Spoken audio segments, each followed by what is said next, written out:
Hai, halo YouTube. Di kesempatan ini, channel AGTV akan membahas tentang penaklukan Konstantinopel yang tentunya akan dibawakan secara asik dan penuh keseruan.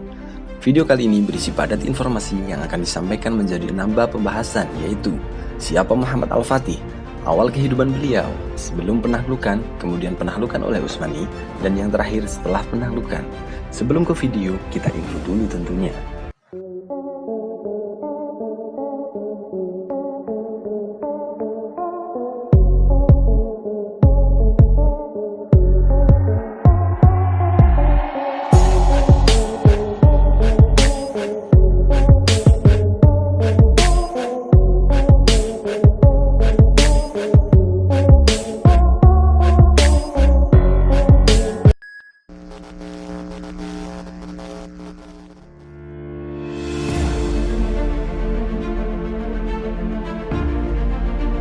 Mehmed atau Muhammad Al-Fatih merupakan penguasa Utsmani ke-7 dan berkuasa pada tahun 1444 sampai 1446 dan berkuasa lagi di tahun 1451 sampai 1481.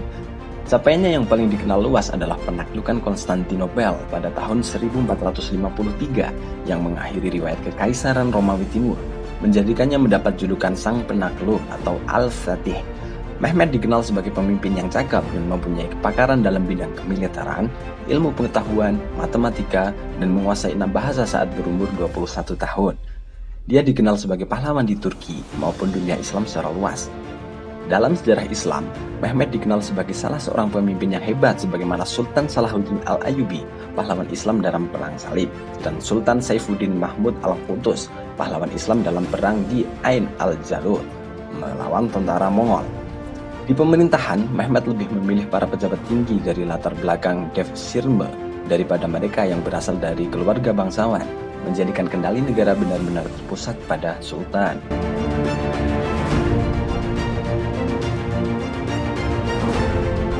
Setelah mengadakan perjanjian damai dengan Kadipaten Karaman di Anatolia pada 1444, Murad yang sebenarnya lebih tertarik dalam masalah agama dan seni daripada politik, turun tahta dan menyerahkan kepemimpinan negara kepada Mehmed atau Muhammad Al-Fatih yang saat itu masih 12 tahun. Dengan keadaan seperti ini, Wazir Agung atau Perdana Menteri saat itu Halil Pasha memiliki kendali kuasa atas negara. Halil Pasha sendiri berasal dari keluarga Kandarli, salah satu keluarga paling berpengaruh dalam sejarah Utsmani selain Wangsa Utsmaniyah sendiri yang telah berhasil menciptakan politik dinasti dalam negara. Meski begitu, pengaruhnya tersaingi oleh Syekh Syamsuddin yang sangat dekat dengan Mehmed atau Sultan Muhammad Al-Fatih. Pada periode pertama masa kekuasaan Mehmed, pihak Utsmani diserang kerajaan Hongaria yang dipimpin oleh Janos Hunyadi yang melanggar gencatan senjata yang tertuang dalam perjanjian Szeged 1444. Dalam keadaan seperti ini, Mehmed meminta ayahnya untuk kembali naik tahta, tetapi Murad atau ayahnya menolak. Sebagai balasan, Mehmed menulis surat, "Bila ayah adalah sultan, datanglah dan pimpinlah pasukan ayah. Bila aku adalah sultan, aku memerintah ayah untuk datang dan memimpin pasukanku." Murad kemudian datang dan memimpin pasukan, mengalahkan pasukan gabungan Hongaria, Polandia, dan Walesia yang dipimpin oleh Władysław III, Raja Hongaria dan Polandia, Janos Hunyadi, komandan pasukan gabungan Kristen, dan Mircea II, Voivode Adipati atau Pangeran Walesia dalam pertempuran Varna tahun 1444. Murad kemudian didesak untuk kembali naik tahta oleh Kandarli Halil Pasha yang tidak senang dengan kuatnya pengaruh Syekh Syamsuddin pada masa kekuasaan Mehmed. Murad kembali naik tahta dan berkuasa hingga wafatnya pada tahun 1451. Sepeninggalannya, Mehmed kembali naik tahta dan ditempatkan di Edirne pada usia 19 tahun. Sebelum penaklukan, Konstantinopel, kota yang didirikan Kaisar Romawi Konstantinus Agung pada 330 Masehi, merupakan salah satu kota termasyhur di dunia kala itu.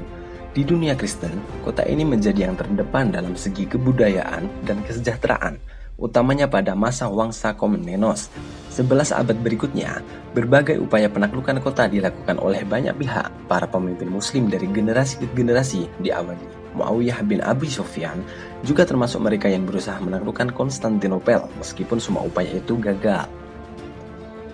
Meski begitu, sebelum tahun 1453, hanya satu kali kota ini berhasil diduduki, yakni pada masa Perang Salib keempat. Pasukan salib menduduki Konstantinopel dan mendirikan Kekaisaran Latin Romawi Timur Katolik pada 1204. Pasukan salib menghancurkan berbagai hal di kota yang sebelumnya menjadi pusat agama ortodoks ini. Hagia Sophia menjadi tempat mabuk-mabukan. Berbagai bangunan-bangunan sekuler dan keagamaan, gereja, dan biara tidak luput dari pengerusakan. Para biarawati diperkosa dan dibiarkan mereka. Dan orang-orang yang sekarat tertimbun sampai mati di jalan-jalan. Para bangsawan Romawi Timur Ortodoks kemudian mendirikan pemerintahan darurat di 3 tempat, Mysia, Trizibon, dan Epirus.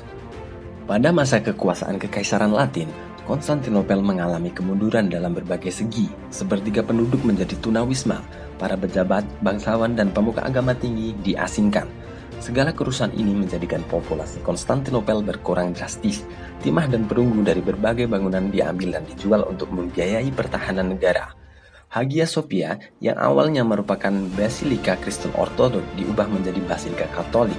Sampai akhir masa kekuasaan pihak Katolik di Konstantinopel, pihak Nisia mengakhiri kekuasaan Kekaisaran Latin Katolik dengan merebut kembali Konstantinopel, memulihkan kekuasaan Kekaisaran Romawi Timur Ortodok pada 1261. Tetapi pemerintah di Trebizond dan Epirus masih terus berlanjut secara mandiri sebagai negara berdaulat. Meski pemerintah Romawi Timur Ortodok telah dipulihkan, negara telah kehilangan banyak sumber daya ekonominya dan perjuangan untuk bertahan. Penaklukan oleh Utsmani. Saat Mehmed kembali naik tahta pada 1451, dia memusatkan perhatiannya untuk memperkuat angkatan laut Utsmani untuk persiapan penaklukan Konstantinopel. Di tepi Selat Bosporus bagian Asia, telah berdiri benteng Andaluhisari yang dibangun oleh Sultan Bayezid I. Mehmed menindaklanjuti dengan pembangunan benteng Ramillihisari yang berdiri kokoh di tepi Selat Bosporus. Pembangunan ini menjadikan Utsmani memiliki kendali penuh atas Selat Bosporus. Setelah pembangunan benteng, Mehmed memerintah pemungutan pajak atas setiap kapal yang melewati selat. Pihak Venesia mengabaikan peraturan tersebut dan kapal mereka tenggelam dalam suatu tembakan meriam. Semua pelaut yang selamat dihukum penggal, kecuali kapten yang jasadnya dipajang sebagai peringatan bagi mereka yang melewati selat. Pada tahun 1453, Mehmed mulai pengepungan Konstantinopel dengan pasukan berjumlah 80.000 sampai 200.000 orang. Kereta api artileri, dan 320 kapal. Kota ini dikelilingi oleh laut dan darat. Armada ditemukan di pintu Bosporus dari pantai ke pantai dalam bentuk bulan sabit untuk menghadang bantuan untuk Konstantinopel dari laut. Pada awal April, upaya penaklukan Konstantinopel dimulai. Pada awalnya, tembok kota dapat menahan pasukan Utsmani, meskipun Sultan Mehmed telah menggunakan meriam yang dibuat oleh Orban, insinyur dari Transylvania. Pelabuhan tanduk emas dilindungi menggunakan rantai penghadang dan dijaga 28 kapal. Dalam pengepungan ini, pihak Romawi Timur meminta bantuan dari Barat, tetapi Paus memberikan persyaratan agar Gereja Ortodoks Timur bersedia bergabung di dalam kewenangan Kepausan Roma. Pihak Kekaisaran sendiri sebenarnya telah mengeluarkan maklumat penyetujuan gereja, tetapi warga dan pemuka agama Ortodoks mengembalikannya karena kebencian mereka kepada kewenangan Roma yang ritus-ritu lici Latin dalam Katolik. Juga lantaran perbuatan umat Katolik pada masa pendudukan mereka atas Konstantinopel saat Perang Salib keempat. Beberapa pasukan Barat datang memberikan bantuan, tapi sebagian besar penguasa di Barat sibuk dengan urusan masing-masing dan mengabaikan nasib Konstantinopel. Pada 22 April, Mehmed mengirimkan kapal perangnya yang lebih ringan ke darat di sekitar koloni Genova di Galata dan ke pantai utara Tanduk Emas. 80 kapal diangkat dari Bosporus setelah membuka rute, kurang lebih 1 mil dengan kayu. Dengan keadaan demikian, pihak Romawi menempatkan pasukan mereka di atas dinding yang lebih panjang. Sekitar sebulan kemudian, Konstantinopel akhirnya berhasil ditaklukkan pihak Utsmani setelah 57 hari pengepungan. Setelah penaklukan ini, Mehmed memindahkan ibu kota Utsmani dari Edirne ke Konstantinopel. Dua keponakan dari pewaris Kekaisaran Konstantinus XI, Palaiologos, lantas menjadi pelayan dekat Mehmed dan kemudian masuk Islam dan diberi nama baru, Hasmurad dan Mesih. Hasmurad diangkat sebagai gubernur Balikan, sementara Mesih menjadi gubernur Gallipoli. Setelah mengambil alih kepemimpinan Konstantinopel, Mehmed mengubah Hagia Sophia dieja Hagia Sophia dalam bahasa Turki, yang semula adalah Basilika Ortodok menjadi masjid. Mehmed juga segera memerintahkan pembangunan ulang kota, termasuk memperbaiki dinding, membangun benteng, juga membangun istana baru. Untuk mendorong kembali orang-orang Yunani yang Genova yang pergi ke Galata, Mehmed memerintahkan pengembalian rumah-rumah mereka dan memberikan jaminan keamanan.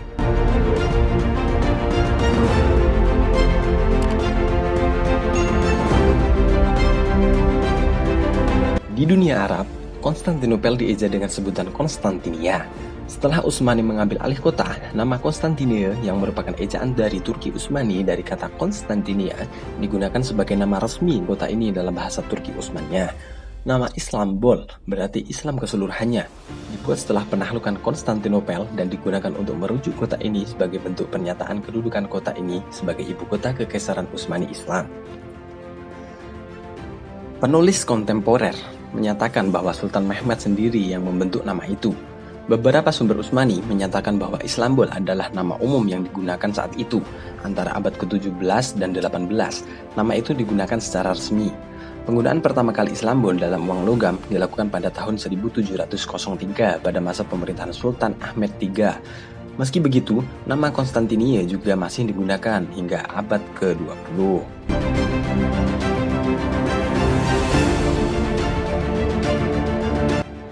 Sampai kepada akhir video yang penuh kekurangan ini. Semoga bermanfaat dan jangan lupa like, comment, and subscribe. Terima kasih.